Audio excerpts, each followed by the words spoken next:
36, the 60-vote threshold having been achieved, the bill is passed.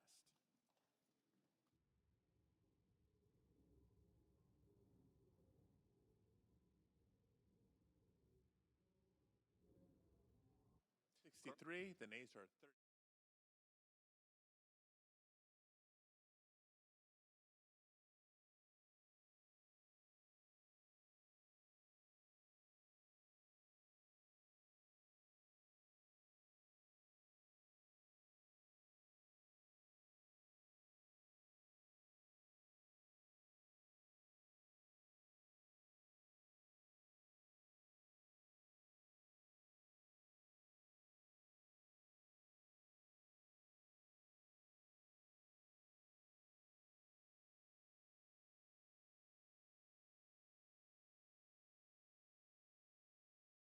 As your president, you know, to forge bipartisan agreement where it's possible and where it's needed.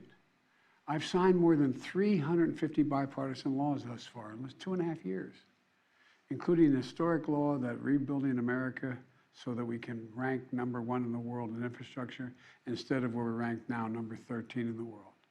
Another historic law, rebuilding our manufacturing base so that we'll lead the world once again in making semiconductor chips so much more and so many more sophisticated ones.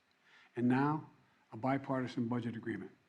This is vital because it's essential to the progress we've made over the last few years is keeping full faith and credit of the United States of America and passing a budget that continues to grow our economy and reflects our values as a nation. That's why I'm speaking to you tonight, to report on the crisis averted and what we're doing to protect America's future. Passing this budget agreement was critical. The stakes could not have been higher. If we had failed to reach an agreement on the budget, there were extreme voices threatening to take America for the first time in our 247-year history into default on our national debt. Nothing would have been more irresponsible. Nothing would have been more catastrophic. Our economy would have been thrown into recession. Retirement accounts for millions of Americans would have been decimated. 8 million Americans would have lost their jobs. Default would have destroyed our nation's credit rating, which would have made everything from mortgages to car loans to funding for the government much more expensive. And it would have taken years to climb out of that hole. And America's standing as the most trusted, reliable financial partner in the world would have been shattered. So, it was critical to reach an agreement. And it's very good news for the American people. No one got everything they wanted, but the American people got what they needed. We averted an economic crisis, an economic collapse. We're cutting spending and bringing the deficits down at the same time. We're protecting important priorities from Social Security to Medicare to Medicaid to veterans to our transformational investments in infrastructure and clean energy. I want to commend Speaker McCarthy. You know, he and I, we and our teams, we were able to get along, get things done. We were straightforward with one another, completely honest with one another, respectful with one another. Both sides operated in good faith. Both sides kept their word. And I also want to commend other congressional leaders. House Minority Leader Jeffries, Senate Majority Leader Schumer, Senate Minority Leader McConnell. They acted responsibly and put the good of the country ahead of politics. The final vote in both chambers was overwhelming, far more bipartisan than anyone thought was possible. So, I want to thank the members of Congress who voted to pass this agreement, which I'm going to sign tomorrow and become the law. So here's what the deal does. First, it cuts spending.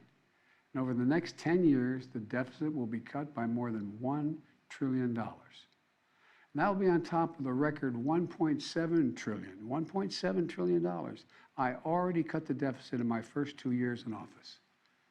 And it's clear we're all on a much more fiscally responsible course than the one I inherited when I took office 4 years ago. When I came to office, the deficit had increased every year the previous 4 years. And nearly $8 trillion was added to the national debt in the last administration. And now we're turning things around. And that's good for America. You know, my dad used to have an expression. He said, Joey, don't tell me what you value. Show me your budget. I'll tell you what you value. That's at the heart of this debate. What do we value? Protecting seniors. You may remember during my State of the Union address, there was a spirit exchange between me and a few Republicans spontaneously occurring on the floor of the House of Representatives. I was pointing out that for years, some of them were putting forward proposals to cut Social Security and Medicare. And some of them that night took exception, and they said very loudly that that wasn't true.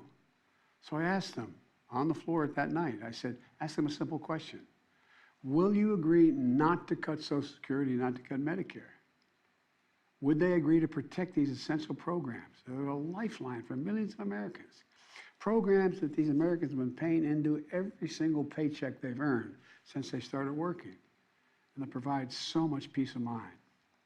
With the bright lights and cameras on, those few Republicans who were protesting, they agreed. They said they wouldn't cut it.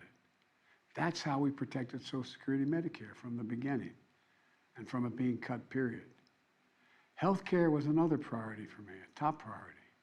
I made it clear from the outset, I would not agree to any cuts in Medicaid, another essential lifeline for millions of Americans, including children in poverty, the elderly in nursing homes, and Americans living with disabilities. The original House Republican proposal would have cut health care for up to 21 million Americans on Medicaid. And I said no. And Medicare was protected. And so were millions of people most in need. Look, I've long believed that the only one truly sacred obligation that the government has is to prepare those we send into harm's way and care for them and their families when they come home and when they don't come home. That's why my last budget provided VA hospitals with additional funding for more doctors, nurses, and equipment to accommodate the needs of veterans and more appointments. The House Republican plan would have meant 30 fewer million VA healthcare visits for our veterans. But we didn't let that happen. In addition, this bill fully funds the Bipartisan PACT Act, the most significant law in decades for veterans exposed to toxic burn pits and for their families. It expands access to those veterans and their families to health care and to disability benefits. Look, we're investing in America and our people and in our future. We've created over 13 million new jobs, nearly 800,000 manufacturing jobs. Where is it written that America can't lead the world again in manufacturing? Unemployment is at 3.7%. More Americans are working today than ever in the history of this country. And inflation has dropped 10 straight months in a row.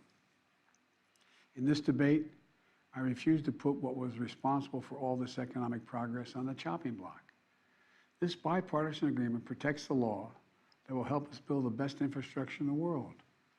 It fully protects the CHIPS and Science Act, which is going to bring key parts of our supply chain to America, so we don't have to rely on others, like semiconductors, those tiny computer chips smaller than the tip of your finger that affect nearly everything we rely on, from cell phones to building automobiles to the most sophisticated weapon systems and so much more. We protected another law that I passed and signed last year that finally beat Big Pharma, which I've been trying to do for over 30 years. It finally gives Medicare the power to negotiate lower drug prices, just like the VA has been able to do for veterans. This law has already dramatically cut the cost of insulin for seniors, from as much as $400 a month to just $35 a month for insulin. Negotiating lower drug prices not only saves seniors a lot of money, it saves the country a lot of money. $160 billion that's not having to be paid out because drug prices are more rational. We pay the highest drug prices of any industrial nation in the world, and it's just the beginning.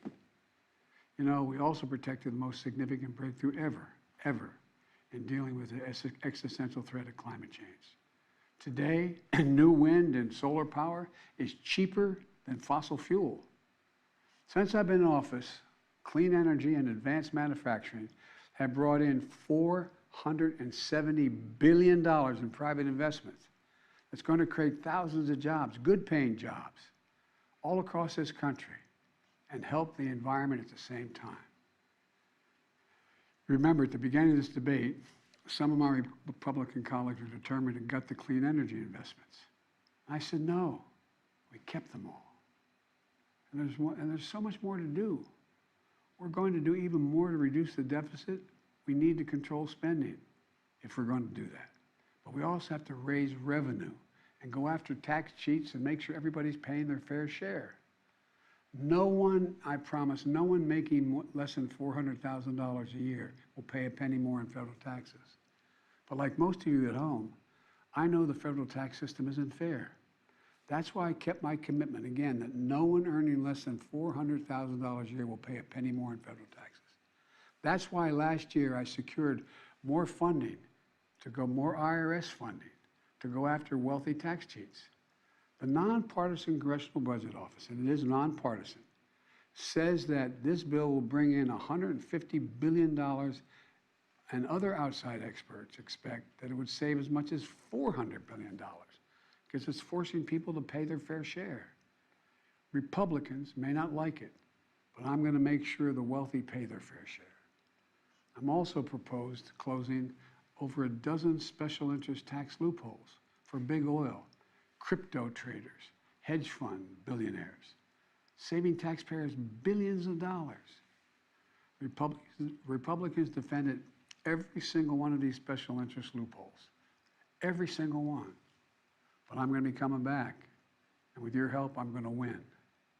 Right now, catch this, right now the average billionaire in America pays just 8% in federal taxes. 8%. Teachers and firefighters pay more than that. That's why I proposed a minimum tax for billionaires.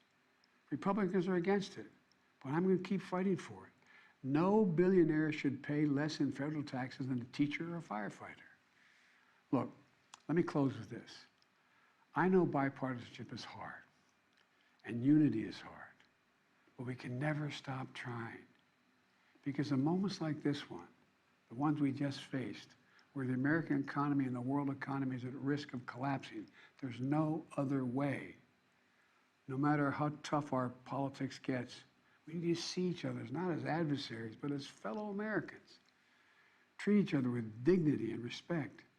To join forces as Americans to stop shouting, lower the temperature, and work together to pursue progress, secure prosperity, and keep the promise of America for everybody. As I've said in my inaugural address, without unity, there is no peace, only bitterness and fury. And we can never become that country. I can honestly say to you tonight that I've never been more optimistic about America's future. We just need to remember who we are. We are the United States of America. And there's nothing we can't do when we do it together.